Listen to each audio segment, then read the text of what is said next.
दोस्तों नमस्कार। एक और नई वीडियो में आज की कहानी है एक भिक्षु की।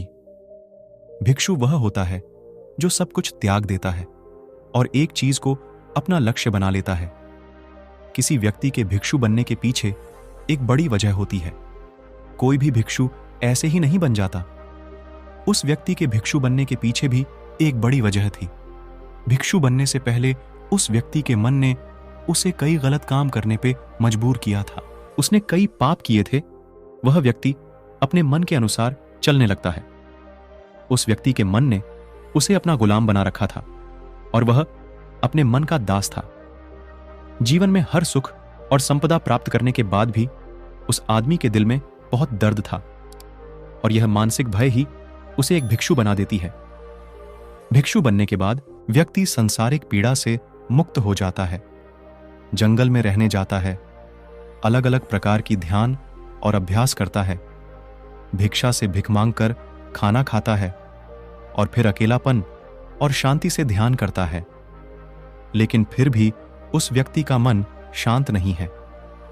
वह बेचैन और परेशान होकर रहता है। यहां एक बात समझनी चाहिए। जैसा कि हम सभी जानते हैं, ध्यान किसी भी आध्यात्मिक यात्रा या आत्म सुधार की शुरुआती चरण होता है। इसे शुरू किया जाता है जब आपका मन शांत हो, जब हमारा मन हमारी बात सुनता है।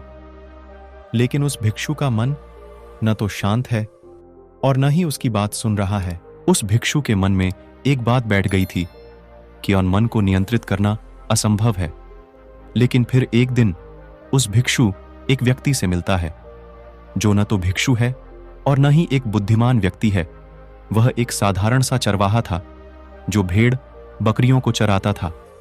उसका नाम गोपाल था, जो जंगल में भड़ बकरियों को चराने में लगा था। गोपाल उससे पूछता है, क्या मैं आपकी मदद कर सकता हूं? आप बहुत चिंतित दिख रहे हैं। पिछले कई दिनों से देख रहा हूं कि आप बहुत बेचैन हैं। अगर आप चाहें तो मैं आपकी मदद कर सकता हूं। भिक्षु ने गोपाल की बात सुनते ही हंसते हुए कहा, भला तुम मेरी मदद कैसे कर सकते हो? तुम संसारी हो और तुम मोह माया और संसार से जुड़े हुए हो। मैंने सब कुछ छोड़ दिया और जंगल में आया, फिर भी मेरा मन मेरे वश में नहीं है। गोपाल कहता है कि हां, मैं तुम्हें सिखा सकता हूं। मुझे अपने मन को वश में करना आता है। वह चरवाहा कहता है, मन को वश में करने के लिए सभी वस्तुओं का त्याग करने की आवश्यकता नहीं है, ना ही जंगल में आकर रहने की जरूरत है। मन को वश में हावड़ करने के लिए बस एक चीज को छोड़ना सबसे जरूरी है। वह भिक्षु उस चरवाहे से पूछता है, वह एक चीज क्या है? चरवाहा कहता है, वह एक चीज है गलत जानकारी। आज तक हमारे भीतर जो भी जानकारी गई है उसी ने हमारे मस्तिष्क और मन का निर्माण किया है। सन्यासी उस चरवाहे से पूछता है, परंतु वह कैसे? वह चरवाहा समझाते हुए कहता है, मान लो तुमने आज तक अपने जीवन में सेब का फल ही नहीं खाया है। तुम्हें सेब के स्वाद के बारे में कुछ भी नहीं पता, तो क्या तुम्हारा मन कभी सेब खाने को कर सकता है? नहीं ना। इसीलिए हमारे मन का निर्माण जानकारी से होता है। वह सन्यासी चरवाहे की बात से प्रभावित हो जाता है और कहता है, क्या तुम मुझे थोड़ा और विस्तार में बता सकते हो? इसके बारे में गोपाल भिक्षु को बताता है कि अगर तुम अपने मन को नियंत्रित करना चाहते हो तो मेरी बातें ध्यान से सुनो। तुम अपने मन को नियंत्रित कर सकते हो जब तुम मन की जड़ों को देख पाओगे। मन का निर्माण जानकारी अपने से होता है और हमारे शरीर में जानकारी के 5 प्रवेश द्वार होते हैं। पहला आंख, अपनी आंखों से जो कुछ भी देखते हैं, अच्छा या बुरा, वह सब हमारे मन की याददाश्त में इकट्ठा होता रहता है। दूसरा कान, जो कुछ भी हम अपने कानों से सुनते हैं हमारे मन में वैसे ही बीज के रूप में बोया जाता है। तीसरा जीभ, जिस भी चीज का स्वाद हम ले लेते हैं वह हमारे मन की याददाश्त में अंकित हो जाता है। चौथा है नाक, जो एक बार सूंघ लेते हैं, चाहे वह सुगंधित हो या दुर्गंधित, वह हमारे मन में दर्ज होता है। और 5वां है स्पर्श, जिस चीज को हम एक बार छू लेते हैं, स्पर्श कर देते हैं, उसकी याददाश्त हमारे मन में कहीं ना कहीं अंकित हो जाती है। इन 5 और शारीरिक द्वारों से जो भी जानकारी हमारे अंदर प्रवेश करती है वह जानकारी बीजों के रूप में जमा हो जाती है और धीरे धीरे वृक्ष बनते हैं। हमारा मन मिट्टी की तरह है जिसमें बीज बोए जाते हैं और हमारी बुद्धि बीज बोने वाले किसान की तरह है। अगर हमारी बुद्धि गलत जानकारी के बीजों को सही जानकारी के बीज समझकर बो देगी और भविष्य में जब वह बीज वृक्ष बनेगा तो भविष्य में वह पेड़ खराब फल देगा।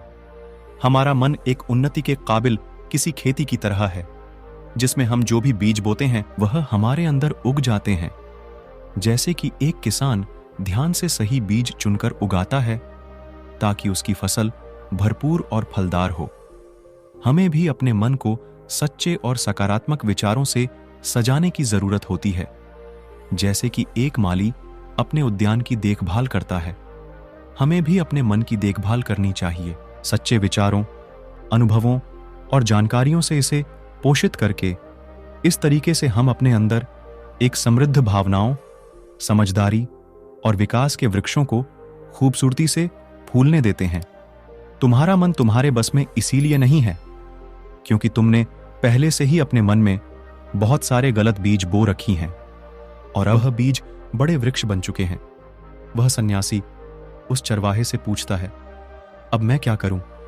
क्योंकि अब तक मैंने बहुत सारे गलत बीज बो डाले हैं और मैं उन्हें उखाड़ नहीं सकता। गोपाल भिक्षु से कहता है, तुम अब तक अज्ञानता और अनजाने में गलत बीज बो रहे थे, लेकिन अब से सच्चे मन से सही बीज बोना शुरू करो। अगर अंदर हजारों गलत बीज हैं तो क्या हुआ, अब तैयार हो जाओ लाखों सही बीज उगाने के लिए। तुम्हें बस ध्यान देना होगा, यह देखना कि इन 5 द्वारों के माध्यम से तुम्हारे अंदर कौन सी जानकारी जा रही है और जो जानकारी आ रही है वह सही है। भिक्षु उसे चौराहे से कहकर वहां से चला जाता है। दोस्तों, उम्मीद करता हूं कि यह कहानी अच्छी लगी होगी। अपने परिवार और दोस्तों के साथ जरूर शेयर करें, लाइक और सब्सक्राइब करें। मिलते हैं एक और नई वीडियो में। तब तक के लिए दिल से धन्यवाद।